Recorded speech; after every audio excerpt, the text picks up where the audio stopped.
7 figuras de som, 7 pausas. Nessa aula eu gostaria de falar de mais 3 figuras e suas pausas que não existem mais. E mais uma também juntamente com sua pausa que está tentando alcançar o seu espaço, mas ela não tem força suficiente para isso. Se fosse usada todas as figuras de som e suas pausas que eu falei até agora, ao total nós já teríamos 11 figuras e pausas. 11 figuras de som e pausas. Mas antes de detalhar isso, eu gostaria primeiro de agradecer a você que está assistindo esse vídeo, a você que está acompanhando essa série de aulas. Muito obrigado por fazer parte dessa missão de alcançar esses músicos que não tiveram tempo de estudar, ou não frequentaram uma boa escola de música, ou que não tiveram teoria musical na sua grade curricular na escola convencional. Eu quero deixar a teoria musical explicada de uma maneira fácil e para que todos tenham acesso, bastando para isso só ter a internet à sua disposição e me seguir no YouTube ou na minha página no Facebook. E esses vídeos também é uma maneira de eu retribuir aquilo que já fizeram para mim musicalmente. Então vamos lá,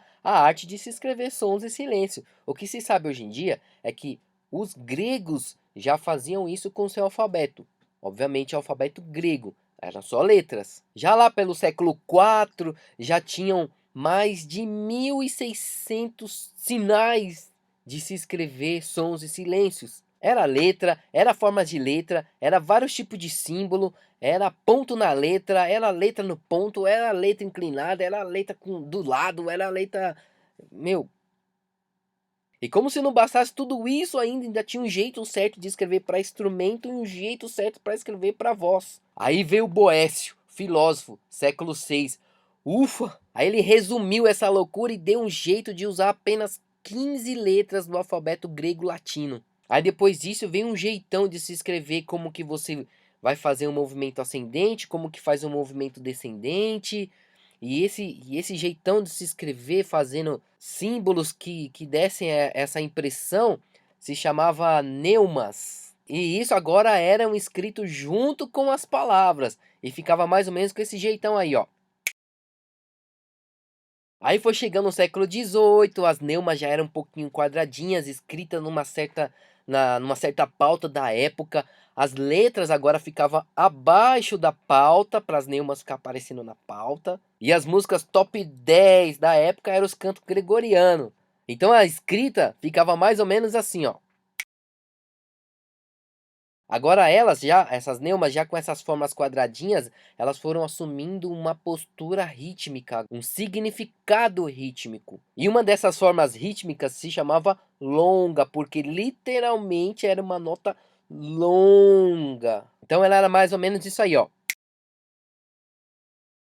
Temos aí o primeiro nome, é o nome original, e depois passou-se a se chamar ritmicamente de longa. A outra era breve, do latim curto. Olha aí, mais ou menos como que ela era. Primeiro você vê aí que é o nome original, e depois começou-se a chamar ritmicamente de breve, porque tinha esse contexto de curto. Então esse era o pensamento, ou era longo ou era breve, que é o curto. Aí o negócio começou a expandir, porque tinha necessidade de se cantar mais longo que o longo, e mais curto que o curto. Veio a semi-breve, que era mais curto que o curto, e a máxima, que era mais longo que o longo. Aí chegamos onde? Século XIV. Então como é que era lá? Era a máxima, a longa, a breve e a semi-breve. Só que todo o máximo tem que ter um mínimo. Todo o máximo tem que ter um mínimo. Foi criada a nota mais curta do que a semi-breve, que era a mínima. Então tinha o máximo e um mínimo. A mínima era a figura mais curta que existia. Só um século depois que foi aparecer as outras figuras que eu mencionei na aula anterior. Se você não assistiu a aula anterior, não viu essas figuras, não sabe quais são essas figuras, aqui por cima ou aqui por baixo tem algum link que vai te direcionar a essas aulas. Na realidade é uma playlist. Eu não sei se por onde você está me assistindo, se é pelo YouTube ou se é pelo Facebook. Se for pelo YouTube, tem uma playlist. Você escolhe o vídeo que falam sobre essas figuras.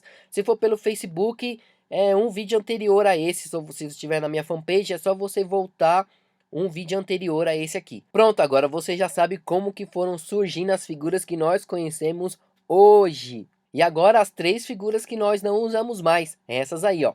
Essa é a máxima, olha aí o jeitão dela. E essa do lado é a sua pausa. Essa próxima é a longa. Olhando da esquerda para a direita, você tem a figura de som e a sua pausa. E essa era a breve. Esses aí são, na realidade, 3 jeitos de se escrever a breve, né? Então, essa era 3 formas de se escrever a breve. E essa agora é a sua pausa.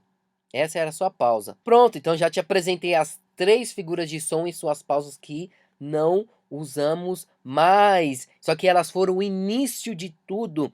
Elas foram o que deu a base para que nós temos as figuras que nós conhecemos hoje. Agora, qual que é a figura que tentou também entrar na história, que está tentando entrar na história e até hoje está lutando para que ela seja vista, para que ela seja lembrada?